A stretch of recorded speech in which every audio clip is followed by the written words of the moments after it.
Hi ಸ್ನೇಹಿತರೆ, ಇವತ್ತಿನ ವಿಡಿಯೋದಲ್ಲಿ ಕಡಿಮೆ ಸಮಯದಲ್ಲಿ ತುಂಬ ರುಚಿಯಾಗಿ ರವೆ ಉಂಡೆ ಮಾಡುವ ವಿಧಾನ ಈ ವಿಡಿಯೋದಲ್ಲಿ ತೋರಿಸ್ಕೊಡ್ತಾ ಇದ್ದೀನಿ.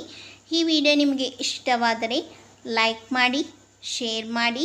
ನನ್ನ ಚಾನಲ್ ಇನ್ನೂ ಸಬ್ಸ್ಕ್ರೈಬ್ ಆಗಿಲ್ಲದಿದ್ದರೆ ಈಗಲೇ ಹೋಗಿ ಸಬ್ಸ್ಕ್ರೈಬ್ ಆಗಿ ಪಕ್ಕದಲ್ಲಿ ಕಾಣೋ ಬೆಲ್ ಬಟನ್ನ ಟಚ್ ಮಾಡಿ. ಫಸ್ಟ್ ನಾವು ರವೆ ಉಂಡೆ ಮಾಡೋದಕ್ಕೆ ಸ್ಟವ್ ಮೇಲೆ ಒಂದು ಪ್ಯಾನ್ ಇಟ್ಕೊಂಡಿದ್ದೀನಿ. ಆ ಪ್ಯಾನಿಗೆ ನಾನು 2 ಟೀ ಸ್ಪೂನ್ ಆಗುವಷ್ಟು ತುಪ್ಪನ ಸೇರಿಸ್ಕೊಳ್ತಾ ಇದ್ದೀನಿ. ತುಪ್ಪ ಬಿಸಿಯಾಗಲಿ. ತುಪ್ಪ ಚೆನ್ನಾಗಿ ಬಿಸಿಯಾದ ನಂತರ ಸಣ್ಣಗೆ ಕಟ್ ಮಾಡಿರುವ ಗೋಡಂಬಿ, ಬಾದಾಮಿ, ದ್ರಾಕ್ಷಿನ ಹಾಕ್ಕೊಳ್ತಾ ಇದ್ದೀನಿ. ಈಗ ಇದನ್ನು ಕ್ರಿಸ್ಪಿ ಆಗುವವರೆಗೂ ಫ್ರೈ ಮಾಡ್ಕೊಳ್ಬೇಕು. ಗೋಡಂಬಿ, ದ್ರಾಕ್ಷಿ, ಬಾದಾಮಿ ಎಲ್ಲ ಫ್ರೈ ಆಗಿದೆ. ಈಗ ಇದನ್ನು ಒಂದು ಬೌಲಿಗೆ ಹಾಕಿ ಪಕ್ಕಕ್ಕೆ ಇಟ್ಕೊಳ್ತಾ ಇದ್ದೀನಿ. ಅದೇ ಸೇಮ್ ಪ್ಯಾನಿಗೆ 1 ಕಪ್ ಆಗುವಷ್ಟು ಬಾಂಬೆ ರವೆನ ಹಾಕ್ಕೊಳ್ತಾ ಇದ್ದೀನಿ.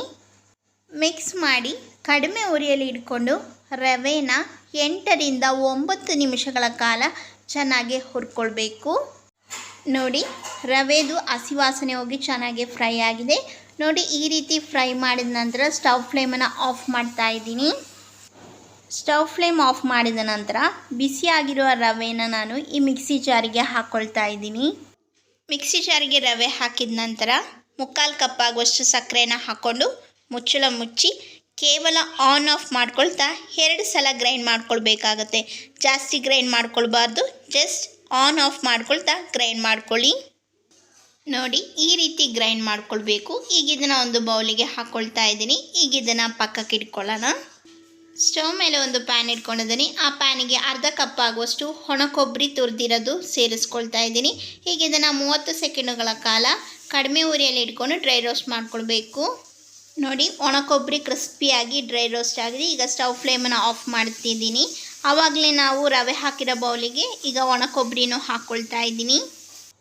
ಒಣ ಕೊಬ್ಬರಿ ಹಾಕಿದ ನಂತರ ಆವಾಗಲೇ ನಾವು ತುಪ್ಪದಲ್ಲಿ ಫ್ರೈ ಮಾಡಿರುವ ಗೋಡಂಬಿ, ದ್ರಾಕ್ಷಿ, ಬಾದಾಮಿನೂ ಸಹ ಹಾಕ್ಕೊಳ್ತಾ ಇದ್ದೀನಿ. ನಂತರ 1/2 ಟೀ ಸ್ಪೂನ್ ಆಗುವಷ್ಟು ಏಲಕ್ಕಿ ಪುಡಿನ ಹಾಕಿಬಿಟ್ಟು ಚೆನ್ನಾಗಿ ಮಿಕ್ಸ್ ಮಾಡಿಕೊಳ್ಬೇಕು.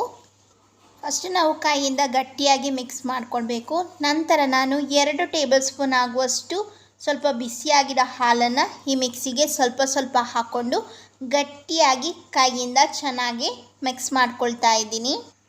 ರವೆಗೆ ಹಾಲು ಹಾಕಿದ ನಂತರ ರವೆ ಎಲ್ಲ ಚೆನ್ನಾಗಿ ನೆಂದಿದೆ.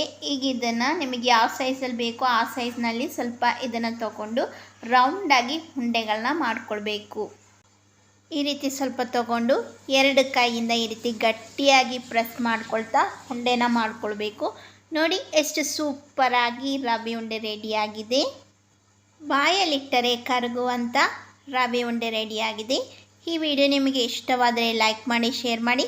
ನನ್ನ ಚಾನಲ್ ಇನ್ನೂ ಸಬ್ಸ್ಕ್ರೈಬ್ ಆಗಿಲ್ಲದಿದ್ದರೆ ಈಗಲೇ ಹೋಗಿ ಸಬ್ಸ್ಕ್ರೈಬ್ ಆಗಿ.